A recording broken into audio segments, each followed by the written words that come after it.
안녕하세요. 이번에 상문고 1차 꼭풀 분석을 맡게 된 박현철 강사입니다. 일단 시험 보고 많이 놀랐을 텐데 그 예방주사라고 생각하라는 우리 원장님 말씀이 있었죠. 그 부분을 꼭 참고하시고 지금 하는 분석을 통해서 2차, 3차, 4차까지 아직 몇 개 시험이 남았으니까 그때 더 이번 1차보다 나은 성적을 받아서 향상할 수 있는 기회로 삼았으면 좋을 것 같습니다. 일단 이번 시험 분석을 해보도록 할게요. 일단 이런 성적표를 어머님께는 다 전달을 했으니까 다 받아보셨을 거라고 생각합니다. 여기 색깔들이 좀 여러 개 들어가 있는데 하나씩 좀 설명을 할게요. 일단 이 빨간색이 되어 있는 부분은 밑에도 나와 있지만 최고 난이도 문항이에요. 그러니까 이 부분은 거의 수치로도 봐서 알겠지만 정답률이 매우 낮죠. 전체 정답률뿐만 아니라 상위 11% 정답률도 매우 낮은 상황이에요. 그래서 이 문제들은 틀려도 크게 문제가 되지 않았다라는 걸 반영하는 부분입니다. 그 다음엔 노란색 1등급 결정 문항이라고 되어 있는데 이 부분은 지금 이번 시험에서는 7번하고 서술형 5번으로 되어 있죠. 이 부분의 정답률 같은 경우에는 전체 정답률은 최고 난이도 문항보다는 조금 높습니다.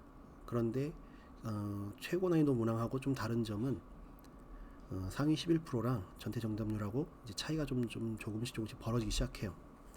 그 얘기는 1, 2등급 친구들은 어느 정도 맞췄다는 얘기인데 이제 전체적으로는 좀 많이 낮다는 얘기죠. 그렇게 생각하시면 될 것 같고, 이제 파란색으로 되어 있는 부분은 2등급 결정 문항이고, 2등급 결정 문항은 정답률이 1등급 결정 문항에 비해서 좀 역시 더 상승하는 상황이죠.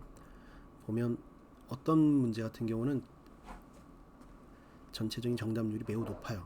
근데 왜 서술형 6번 같은 경우는 전체 정답률이 낮은데도 왜 2등급 결정 문항이라고 했냐면, 여러분들이 아직 시간 관리를 생각보다 잘 하지 못하기 때문에 마지막 문제의 경우에는 손을 제대로 대지 못했다라는 걸 반증하는 것기도 합니다. 3등급 결정 문항은 여기 녹색에 있는 형태로 볼 수 있고요. 역시 전체적인 정답률, 그 다음에 상위 11%의 정답률이 나와 있죠. 일단 전체적인 정답률이 다 50%를 대부분 넘고 있어요. 그래서 이 정도는 맞춰야 우리가 원하는 3등급, 2등급, 1등급 안에 들어갈 수 있다라고 생각을 하시면 될 것 같습니다. 제가 여기 눌렀지만 서술형 문항의 난이도가 상당히 높은 상문고인데, 제가 이번에는 작년에 비해서 서술형의 비중이 좀 줄었죠. 물론 배점은 큰 차이가 없지만 문항수 자체가 좀 줄었기 때문에 제가 객관식에도 난이도가 높은 문제를 한 두 문제 정도 넣었습니다. 그래서 일단은 바뀐 사항이 정확하게 아직 학교에서 이런 식으로 배점을 하겠다라는 게 아직 나오질 않아서 일단 객관식에서도 좀 고난이도 문제를 한두 문제 정도 넣었습니다. 지금 여러분들이 봤던 결과에 따르면 예상되는 1등 컷은 오른쪽 아래에 있는 것처럼 1등 컷은 85, 2등 컷은 77, 3등 컷은 60 이렇게 예상이 됩니다. 근데 상문고가 작년에는 좀 쉽긴 했지만 그 2019인 경우에 난이도가 상당히 어려웠고요. 그때도 1등 컷이 80점대 중반 후반 정도 됐어요. 근데 올해 여러분이 봐서 알겠지만 반편성고사의 난이도도 예전 2019년처럼 난이도가 다시 올라갔어요. 작년에 물론 보지 않았지만 2018, 2019랑 비교를 했을 때 반편성고사도 난이도가 올라갔고 하기 때문에 다시 예전처럼, 코로나 이전처럼 난이도가 좀 어느 정도 올라가지 않을까라고 예상이 됩니다. 그 다음에 저희가 이제 밴드에도 이 자료가 올라가겠지만 정오표예요. 정오표에서 이 분홍색은 뭐냐면 틀렸거나 아니면 감점이 된 부분들의 색깔이에요. 근데 제가 이렇게 칸을 이렇게 빨간색으로 칠해놓은 부분들은 뭐냐면 단순히 틀렸다 맞았다가 중요한 게 아니라 거기에서 여러분들이 내가 맞은 점수를 통해서 내가 어느 정도 등급인지 여기 오른쪽을 보면 예상 등급이 나와 있죠. 점수도 보면 본인이 몇 점인지 알 수 있을 거예요. 현재 점수 중요하지만 내가 예를 들어서 3등급이라고 가정해 봅시다. 그러면 내 또래의 친구들, 나랑 등급이 비슷한 친구들이 맞은 문제들과 내가 목표로 삼는 더 높은 등급이 맞은 문제들, 그것들을 좀 비교했으면 좋을 것 같아서 이렇게 칸을 칠해놨어요. 예를 들면 지금 객관식 7번의 경우에는 거의 다 틀렸죠. 시험 본 모든 상문고 아이들이 거의 다 틀렸어요. 그러니까 이런 문제들은 크게 신경 쓰지 않아도 되는 문제예요. 그런데 예를 들면 내가 목표로 하는 등급이 1등급이나 2등급인데, 예를 들면 서술형 6번의 경우에는 지금 어느 정도 등급 밑으로는 거의 다 틀렸는데 상위권 등급들은 맞췄죠. 일부 뭐 감점도 있긴 하지만, 그래서 이런 문제들을 보면서 나의 목표 점수, 현재 점수와 그다음에 목표 등급을 봤을 때 나의 위에 등급들이 맞춘 문제와 그다음에 나는 틀렸지만 모두가 틀린 문제를 구별할 수 있으면 좋을 것 같아요. 그래서 요 두 개, 서술형 5번, 6번을 같이 묶어놓은 이유는 보면 거의 다 틀렸고 상위권 몇 명들만 맞췄어요. 이런 것들은 이제 1등급 아니면 2등급 결정 문항이라고 보시면 될 것 같고요. 그 다음에 서술형 4번은 이건 다 틀렸는데 왜 아무런 표시가 안 돼 있습니까? 얘는 다 틀린 것 같지만 얼핏 보시면 점수들을, 부분 점수를 골고루 다 받고 있어요. 보시면 그렇기 때문에 얘는 서술형의 비중이 큰 학교에서 봤을 때는 얘는 어떻게 보면 킬러 문제가 아니라 점수를 어느 정도 쓰면 점수를 어느 정도 다 받아갔다라는 의미로 해석할 수 있죠. 그런데 그 옆에 서술형 3번의 경우에는 아예 다 맞은 친구들도 있지만 보면 6, 5, 6, 6, 5 이렇게 어느 정도까지는 2등급 정도까지는 점수를 거의 다 받아갔죠. 그 뒤로 갑자기 점수가 확 내려가는 상황이죠. 그러니까 요 서술형 3번 같은 경우는 2등급과 3등급의 경계가 되는 문제라고도 해석할 수 있는 거예요.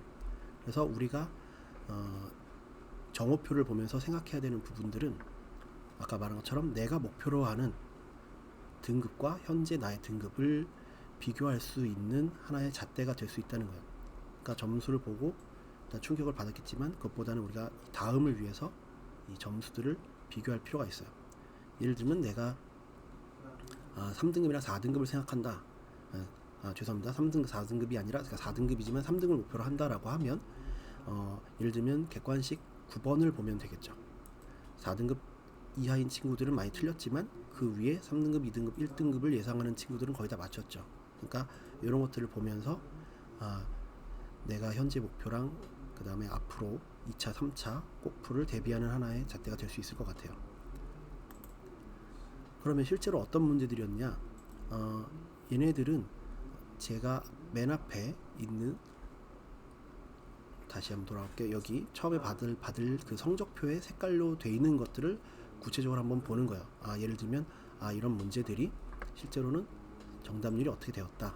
예를 들면 꼭풀 1회 7번 객관식 경우에 전체 정답률은 13%, 상위 1등급, 2등급 친구들은 23%, 그 다음 그 이하 친구들 10%, 이런 상황들이라는 거고, 그래서 그 중에 객관식 7번, 서술형 5번이 실제로는 1등급을 결정하느냐, 아니면 그걸 맞췄으면 1등급, 이제 틀렸으면 그럼 2등급 이하가 됐을 거다라고 이제 예상하는 문제들이에요.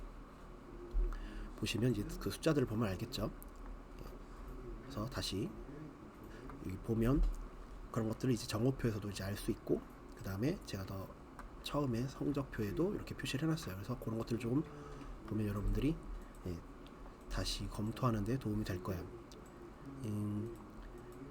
문제에 대한 자세한 풀이는 수업 시간에 할 거니까 그거는 그때 다시 참고하면 될 것 같고, 이런 문제들을 이렇게 보는 거구나 라는 것만 참고하시면 될 것 같아요. 2등급 결정문항 역시 마찬가지예요. 전체 정답률 상위 11%, 11% 이하의 정답률 역시 12번 57%, 92%, 45%. 물론 여러분은 맞췄지만 실제로 전체적인 점수가 나는 2등급을 맞췄는데, 요 문제를 맞췄는데 왜 점수가 이렇게 낮았냐, 그러니까 요거 꼭 안 맞는 거 아니냐라고 생각할 수 있지만 전체적인 통계로 봤을 때 이렇다는 거지, 개개인의 점수랑 약간씩 오차 있을 수 있어요. 그런데 그렇다는 얘기는 다른 친구들은 2등급 결정문을 맞췄는데 자기는 좀 안 맞는다, 그러면 오히려 전형적으로 맞춰야 될 문제를 자기가 틀렸다는 얘기로 생각할 수도 있는 거예요.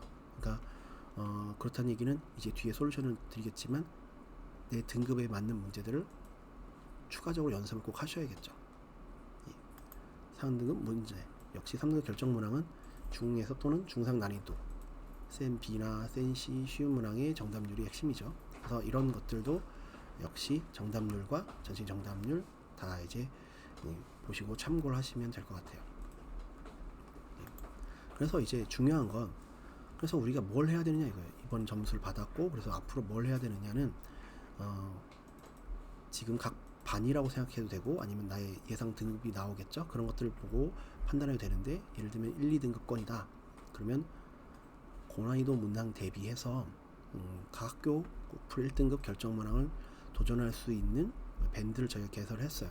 그래서 요거는 각 담임 선생님께 말씀을 드리면, 아니면 선생님이 발송을 할 거예요. 그러면 요 밴드에 가입하면 매주 이런 도전 문제들을 풀어볼 수 있는 기회가 있어요. 그래서 수요일에 마감을 할 거고 매주 월요일에 문제들을 게시를 할 거예요. 그러면 그 문제들을 보면서 내가 고난이도 문제를 연습할 수 있는 기회가 될 수 있을 것 같아요. 그 다음에 3등급권 같은 경우에는 3등급 같은 경우는 역시 중상 난이도를 대비하기 위해서 각 학교별 이번에 꽃풀을 상무부만 본 게 아니라 세화고 세화여고 다 같이 봤거든요. 그래서 그런 학교들에서 그 학교 꽃풀마다 2등급 결정 문항을 모아놨어요. 그래서 그런 문제들만 쭉 풀어봐도 내가 이제 등급을 업시킬 수 있는 하나의 좋은 방법이 될 수 있을 것 같고요. 그 다음에 4등급권, 이번 시험에 4등급권으로 예상이 되었다 하면 맞출 수 있는 문항 꼭 반드시 맞추는 연습이 필요하겠죠. 그래서 꼭 성문고 꽃풀 유산 문항도 연습을 하면 되는데, 요것들은 각각 담당 선생님께 요청을 하면 뽑아 주실 거예요. 그래서 뽑아 주셔서 꼭 연습할 수 있도록 하시고, 그렇게 해서 다음 이번 주는 아니겠지만 이제 다음 주에 또 볼 거잖아요. 그래서 그때 꽃풀에서는 꼭 이번보다 더 나은 결과가 될 수 있으면 좋을 것 같습니다. 이렇게 해서 좀 마무리를 하고요. 기타 궁금한 사항이 있거나 하면 담임 선생님 또는 제가 맨 위에 제 연락처도 남겨놨으니까 개별적인 카톡이나 아니면 이런 연락을 해서, 아니면 담임 선생님이나 아니면 저한테 연락을 해서 물어보시면 궁금한 사항에 대해서 또 자세하게 설명을 드리도록 할게요. 이렇게 해서 이번 꽃풀에 대한 분석을 마치도록 하겠습니다.